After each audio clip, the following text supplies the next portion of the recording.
дар ноҳияи Масчоҳ аввалин гурӯҳи ҷавонони синни даъватӣ бо эҳсоси баланди ватандӯстӣ ва масъулияти шаҳрвандӣ ба сафи қувваҳои мусаллаҳи ҷумҳурии Тоҷикистон сафарбар гардиданд.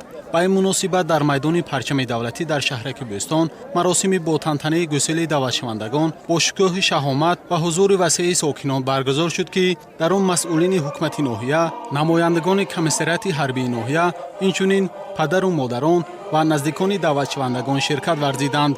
ҳузури густурдаи ҷомеа нишон аз он буд, ки хизмати ҳарбӣ ҳамчун қарзи муқаддаси шаҳрвандӣ дар байни мардум мавқеи хос дорад. зимни суханрониҳо зикр гардид, ки дар замони соҳибистиқлолӣ бо роҳнамоии сиёсати хиратмандонии президенти ҷумҳурии Тоҷикистон, сарфармондеҳи олии қувваҳои мусаллаҳ генерали артиш муҳтарам Эмомалӣ Раҳмон ба рушди қувваҳои мусаллаҳ таваҷҷӯҳи махсус зоҳир мегардад. дар ин замина шароити хизмат дар қисмҳои ҳарбӣ сол то сол беҳтар гардида, таъминоти моддиву техникӣ таҳким ёфта, барои сарбозону афсарон шароити муносиби зисту хизмат фароҳам оварда шудааст. ин ҳама тадбирҳо боис гардидааст, ки хизмат дар сафи артиши миллӣ ба мактаби воқеии тарбияи ватандӯстӣ ва камолоти ҷавонон табдил ёфтааст. таъкид гардид, ки ҷавонон бояд дар сафи артиши миллӣ намунаи ибрат бошанд ва бо рафтору кирдори худ номи неки падару модарро баланд бардоранд. падару модарон бо дуову ниятҳои нек фарзандони худро ба хизмати ватан гусел намуда, ба онҳо барору комёбӣ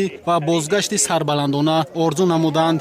ин лаҳзаҳо аз ҳисси баланди ифтихор ва ҳамзамон масъулияти бузурги ҷавонон дарак медод. ҳамчунин риояи анъанаи неки миллӣ, нонгазон ва маросим ҳусни хос зам намуда, рамзи некиву баракат ва дуои сафари бехатар ба ҳисоб мерафт. маросими гусели даъватшавандагон дар фазои идона ва рӯҳбаландкунанда бо барномаи рангини фарҳангии бахши фарҳанги ноҳия идома ёфт. ҳунармандон бо сурудҳои ватандӯстона ва рақсу таронаҳои дилнишин таби ҳозиринро болида гардониданд. бо чунин рӯҳияи баланд, ҳисси ифтихор аз ватан ва азми қавии ҷавонон барои адо намудани қарзи шаҳрвандии худ ба сафи артиши миллӣ сафарбар гардида, омодагии худро барои ҳимояи марзу буми кишвар ва ҳифзи сулҳу субот иброз намуданд.